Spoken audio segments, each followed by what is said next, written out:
An AI agent just did something on your behalf. It booked the travel, sent the message, moved the money, shipped the change to the code. It didn't ask twice, and it didn't wait for you. Here's the question the demo never shows you. Who signed off? Who checked that it did the right thing, by the right rule, with the authority to do it at all? For 3 years, the whole argument about AI was a single word: smart. How smart is it? How smart will it get? But the moment a system stops answering questions and starts taking actions, smart stops being the scarce thing. The scarce thing becomes something quieter and much harder to buy, whether you can trust what it just did. This is the control room. The systems shift underneath the headlines, without the hype or the fear. Today, the quiet economy forming around a single question: when AI does the work, who verifies it?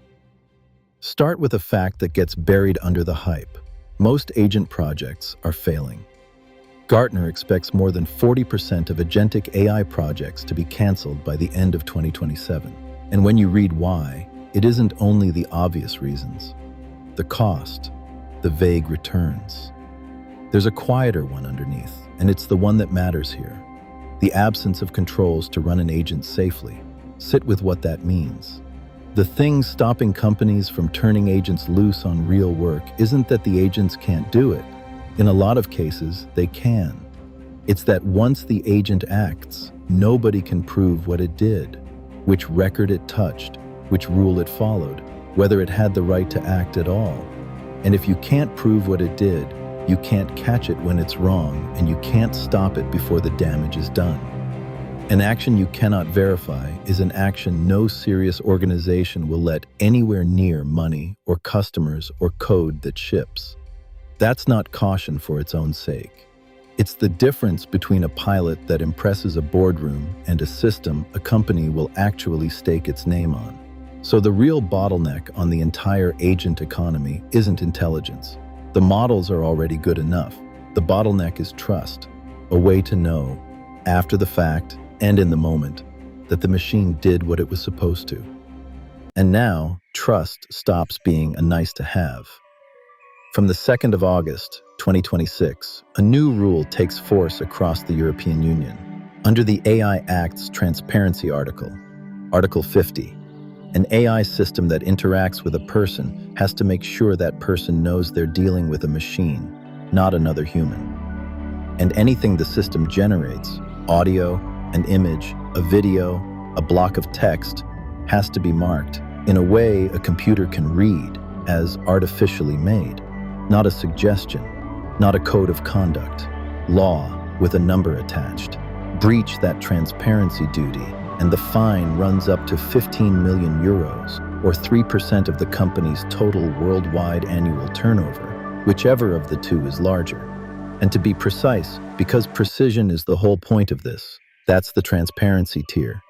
The bigger headline number you may have seen, 35 million, 7%, is a different article, for banned uses of AI entirely. This one, for failing to disclose, is 15 and 3. Here's why it changes the game. For the first time, the sentence "we couldn't verify what our AI did" stops being an engineering footnote in a post-mortem and turns into a line a finance team has to model. When the cost of not being able to prove it moves into the fine print of the law, trust suddenly has a price. And anything with a price, reliably, every time, grows a market around it. That market is small right now, which is exactly why it's worth watching before everyone else does. The AI governance sector, the tools that audit, monitor, attribute, and verify what AI systems actually do, was worth somewhere between $350 and $750 million in 2026, depending on whose research you take. That's tiny. Next to the tens of billions the model labs are pulling in, it barely registers.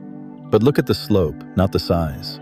It's growing more than 30% a year on a curve that runs straight into the regulation we just talked about. The companies building it aren't household names yet. IBM is in it.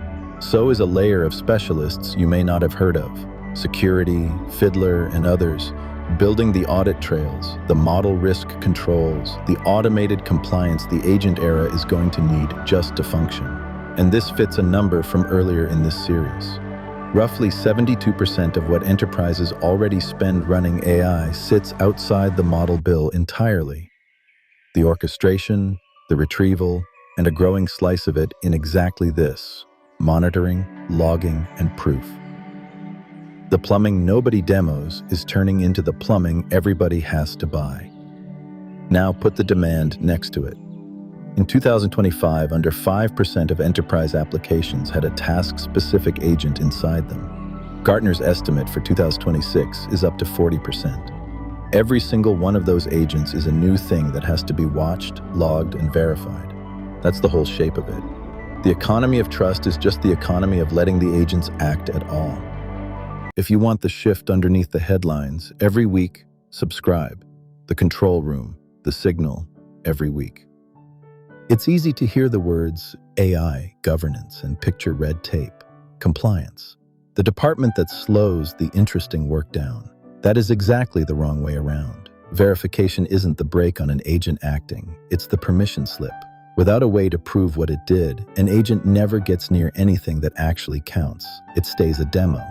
With that proof, it gets to touch the real system. The check is what unlocks the action. And you can see a small, honest version of the whole idea on this very video. There's a marker in the corner telling you the voice and the images are AI. There's a list of named sources under every figure you've seen. And there's a human, a person, who checked those numbers before they ever reached you. That isn't decoration, and it isn't a legal reflex. It's the same instinct the entire economy is about to be forced to build. If a machine helped make this, you should be able to see how, and check it yourself.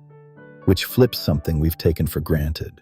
Trust used to be a thing you simply extended to a technology because it mostly worked.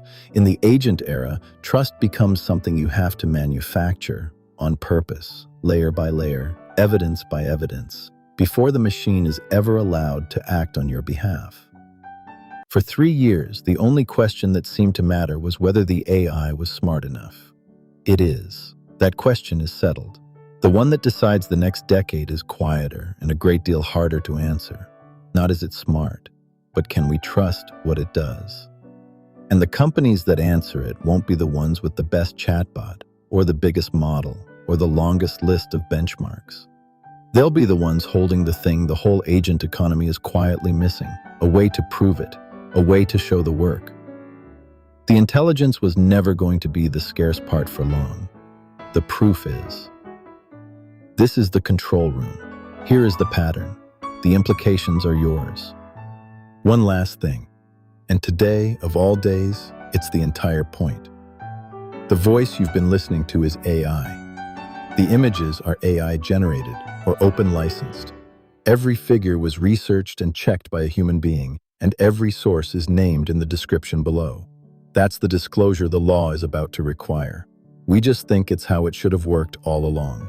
The control room, the signal, every week.